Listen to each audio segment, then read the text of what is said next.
Hey traders, Jason here from Leavitt Brothers. So in this video, I'm going to do an update of my State of the Market series. The market's been a little bit chaotic, some up, some down, some false moves in both directions. It doesn't seem like there's a definite, steady, consistent message being sent. So I want to check out things and try to get an idea of like what is the state of things right now. So there's three ways we're going to analyze the market. One is to look at the indexes. Two is to look at some breadth. And three is just to look at some individual stocks. Okay, sometimes the indexes do one thing, but something else is going on beneath the surface. So we want to get a big picture. We want to get the entire picture by looking at all three of those things. All right, so first we're going to go through indexes, and then we'll go breadth, and then I'll pull up TC2000 and flip through some individual charts. All right, let's get started. All right, so here is the S&P 500. You can see the blue line is the 50-day moving average. This is the daily chart. So you got support from the 50, support from the 50, support from the 50. Same here, same here, same there. Then we take out the 50 over here, come up, try to get back above it, get rejected, make a lower low, move up again, get rejected, and now we're starting to move down again. Okay. Now, a lot of people who follow Stan Weinstein's theory on the stages assume that just because you break down from a top and you're in this kind of a position that you're automatically going to enter some sort of like stage 4 decline. It's actually not true. More times than not, the market or an individual stock will move sideways, maybe with a downward bias, and then it'll shoot upward. So it doesn't actually, we break down from a top, but we don't actually trend down after that. So right now I would definitely consider the S&P to be under pressure. There's nothing overly bullish here. We're below the 50. Here's the 8. Here's the 21 EMA. Here's the 8 EMA. Okay, the 8's starting to flatten out. That's good. But the gap between them is there's still a pretty far distance. I could definitely, low here. I could definitely see a lower low here. There's no reason why the market can't do that. So I definitely consider the S&P to be under pressure. But I'm not 100% sold that this thing is just going to collapse. Okay, it could very easily just bounce around here, go sideways, take out the previous low, trap some traders, and then allow some of these moving averages to pull together, and then it could resume its uptrend later in the year. Okay, so from a trading standpoint, we definitely want to be careful. We definitely want to be conservative. We definitely want to take note of the fact that the S&P is trading below its 50-day moving average, and some key shorter-term moving averages are moving down. So the market's definitely under pressure, but I think it's wrong to just assume that the market is going to completely fall apart here. So here's the NASDAQ, which has been it has formed more patterns on the way up. So first I'm going to draw a big trend line here. Okay, this seems to be an important level. So the NASDAQ had moved up. It formed like this large pattern, broke out, formed another pattern over here, then broke out again. And then like the S&P, it came down, took out its 50, and it's trending down in the near term. So it did not get up to its 50 like the S&P did right here. Okay, there's a gap there. So it's actually doing worse than the S&P. In fact, it got rejected by its 21 here. So maybe this is a topping pattern. You can look at this entire thing right here and say this is a large topping pattern that's forming. Okay, we had resistance there, support there, support there. So this 14,200 level seems to be pretty important. It could be forming a topping pattern. It could move down here. It could take out the low, trap some people, and then go north from there. I think if I just judge it right now in the here and now without trying to have a bias, we could say it's possible that a topping pattern's forming, but there's no guarantee, and having a strong opinion here probably isn't wise. Okay, so if you're trading long, which I am, you note that you don't have the index supporting your side. Okay, so maybe stops tighter instead of having loose stops and like shooting for big moves. Maybe can be content with 5 and 10% moves instead of shooting for bigger ones. Okay, just know that the market just might be topping, might be under pressure, but there's no guarantee that this thing is going to definitely break down and actually enter a downtrend.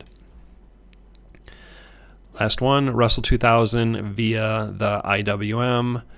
Obviously, for most of this year, it is just traded in a big, fat, sloppy range, no directional movement whatsoever. All the moving averages, as you can see right here, are just moving sideways, stuck in the middle of the range. Okay, so the combination of these three, we have the S&P and the NASDAQ, which are under pressure because they're below their 50-day moving averages. They're below their 8 and 21 EMAs. Moving averages are, for the most part, are moving down. So they're definitely under pressure, and we need to be a little bit more conservative with trading.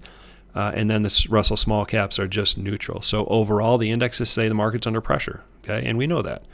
Okay, so now let's look at breadth and see what the breadth indicators tell us. Sometimes breadth confirms what the index they're doing. Sometimes it gives us a little subtle hint of what's going on beneath the surface. All right, so here is the S&P 500 versus the 10-day moving average of the NYSE AD line. Okay, and the one thing I want to point out here is, okay, for one, the market has been under pressure here. You can see I'm just drawing this line under pressure here for about a month, and yet right over here, the 10-day AD line is above zero. Okay, so even though the market's been under pressure for the last month, you have advancers are actually outnumbering decliners. Next thing I want to point out is the divergence, the positive divergence that has formed. So when you had this print over here, you had 550 more decliners than advancers on average. Then you had a lower low over here, but you only had like 200 more decliners than advancers. Okay, so that's positive divergence. Okay, you got lower low over here, you got higher low over here. This isn't necessarily great, but it's less bad. And when the market is falling and the internals are less bad, it tells you that it's slowly, some strength is slowly building in. And of course, now we have a positive number. Okay, so it's not bad. Even though the index over here is, pointing down, that's not a very good line. Even though the index over here points down, the fact that this is trending up and above zero tells you that there's a little bit of strength beneath the surface. All right, next chart is the NASDAQ versus the NASDAQ up-down volume. Okay, situation here is pretty similar to the last one. So you have a low here with the NASDAQ, and you have probably like 200, up-down volume favors declining volume. Declining volume is greater than advancing volume over the, on average over the previous 10 days. Then we have a lower low here, okay, but actually we had not only a higher low there, but we also had a print above zero. So even though the market was under pressure, falling, declining, you had advancing volume beating declining volume on average over the previous 10 days. Okay, so that's not bad. Overall, it just kind of tells us the market's under pressure here. Index is trending down, but advanced decline volume is moving up, and if you look back, it's mostly above zero. Okay, so even though we're under pressure, there more volumes going into advancers than decliners. So it tells you that beneath the surface, there's some good, strength is still there. Okay, next up is this is going to be the NASDAQ up top, and what the middle one here is. I'm going to see if I can draw this. This is going to be, I'm probably not doing a good job. This is the NDX stocks above their 50-day moving average, and then the bottom one is just the NASDAQ stocks. So first thing I want to point out is something we already know, is that for a couple months here, we had 60, 70, almost 80% of NASDAQ 100 stocks were above their 50-day moving average, while for the NASDAQ as a whole, it was under 50%. Okay, the horizontal black lines are 50%. So there was a definite preference for large cap tech stocks, and I realized stocks like Costco are in the NASDAQ 100, but for the most part, the NASDAQ 100 is still mostly tech. Okay, so a couple of things I want to point out is we had a big flush out here where you only had 15% of NASDAQ 100 stocks above their 50-day moving average, but the print here was like 35%. Okay, so it tells me that we went from a period where the NASDAQ 100 was preferred, okay, big cap tech stocks, and smaller cap tech stocks were avoided. But now we just went through a period we're in a period where large cap tech stocks were avoided or sold, and smaller cap tech stocks were actually improved. Okay, so that's one thing we got to make note as far as like when you're trading, you always want to be in whatever's hot at any given time. Okay, you can't just assume that whatever's been going on in the past is going to continue to go on. So one thing we got to note here is that there's been a shift from large cap tech to small cap tech. And the second thing we want to point out here is just the positive divergence that has formed as the market has moved down here. And this is a, 1, 2, 3. This is a 4-year chart. So these moves look small, but they're actually decent or moderate size.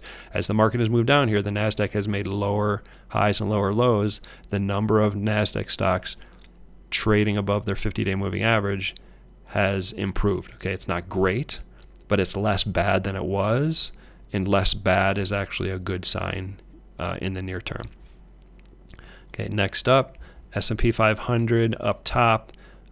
This is the S&P 500 stocks above their 20-day moving average, S&P 500 stocks above their 50-day moving average. So first thing I want to point out is, over the last month, you had more than 50% of S&P stocks were trading below their 50-day moving average. So the market definitely is under pressure. We know that from the indexes, and there's no sign of there's not a huge sign of strength here. It just kind of tells us what we already know is that more than 50% of stocks are below the 50-day moving average. But if I zoom in a little bit, you can see that it's starting to get less bad. Okay, here are stocks above their 20-day moving average. Okay, so when the market made this low, you only had 12, 13% of stocks above their 20. When the market made another new low, it improved to 20%. And just recently, the market actually hit 50%. Okay, so even though the market has been under pressure and moving down, you got the number of stocks trading above their 20-day moving average has been getting less bad going back about 3 weeks. Okay, it's not in fantastic shape, but it's a subtle hint but beneath the surface that things aren't as bad as maybe they look on, within the indexes. All right, now we have the Russell 3000. This is the Russell 3000 1-month high low. Okay, and so this curve here is the S&P 500, and the high low is this blue line down here. So a couple things to point out is, again, another positive divergence. We get the S&P 500 making a lower low, but a higher low over here. Okay, so S&P makes a low there, and we have 1-month lows are greater than 1-month highs by more than 1,000. But then when a couple weeks later, when the S&P dropped to another lower low, it was less bad. Okay. And then this line right here in the middle is the zero line. So we actually had, even though this bounce is nowhere near a 1-month high over here, we had more Russell 3000 stocks making a 1-month high versus a 1-month low. Okay, so again, subtle hint beneath the surface that things are getting slightly better. All right, now let's look at some individual stocks. Okay, so we looked at the indexes. They leaned down. We just looked at breadth, and breadth is weakish but getting stronger. Now we're going to look at individual stocks. Okay, and I'm just going to flip through some of these, and I'm going to make a point with all of them. Okay, so here's AEHR, not a leader stock because it's just too small of a company, but the stock has acted very well.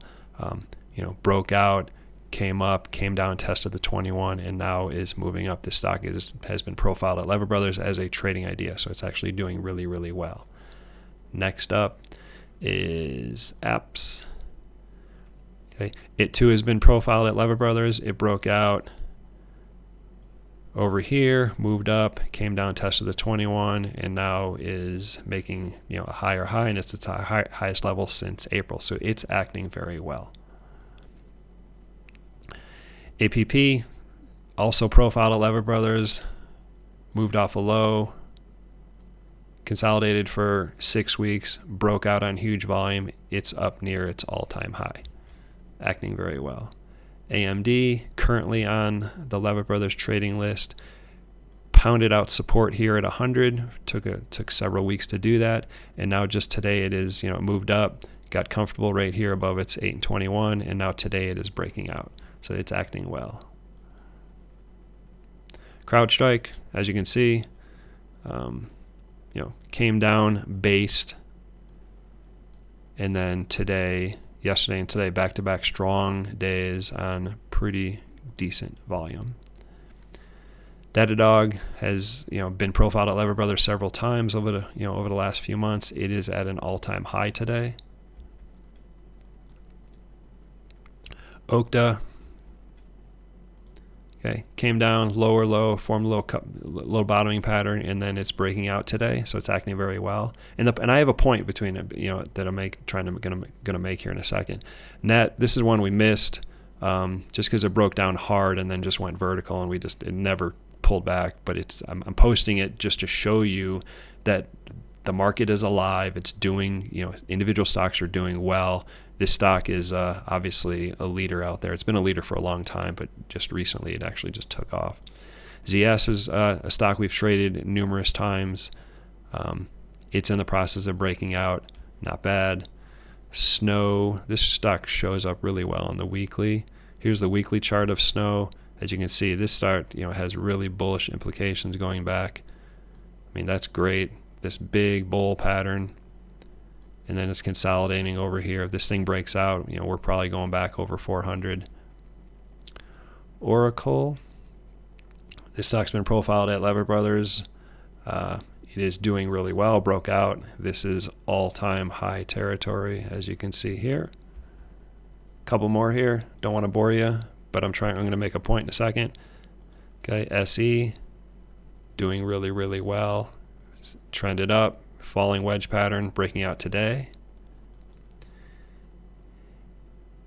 INMD, has been volatile lately, but acting well. You can see support from the 50, support from the 50, support from the 50, and came down off a high and is now moving up again. One more. DOCN is currently on the trading list. You can see support from the 21 and resistance up here. It is breaking out now. Okay, so the point the point I'm trying to make here is that if the market was in bad shape, you would not have this many high quality growth type stocks acting so well. Okay, it just wouldn't happen. If the market was truly in trouble, you wouldn't have that. Okay, so if I were to do a quick summary, it's like the indexes are leaning down. There's no doubt about that. But beneath the surface, breadth is starting to improve. Okay, starting to improve, lots of positive divergences. And then when I look at individual stocks, there's a lot of them that are acting really, really well. And so I can't, yes, the market can make a lower low, and yes, the market's under pressure, and yes, the indexes are below their 50-day moving averages. But if the market truly was in trouble, you would not have this many, and there's a lot more. I don't want this video to be too long. You wouldn't have this many individual stocks acting this well if the market was in trouble. Okay, so in the near term, I think we got to be a little bit conservative with trading, but overall, I kind of like what I see, and I still think the market will do well into the end of the year once we get through whatever soft patch is playing out right now. All right, good luck with your trading. Hope you got something out of this, and I'll see you next time.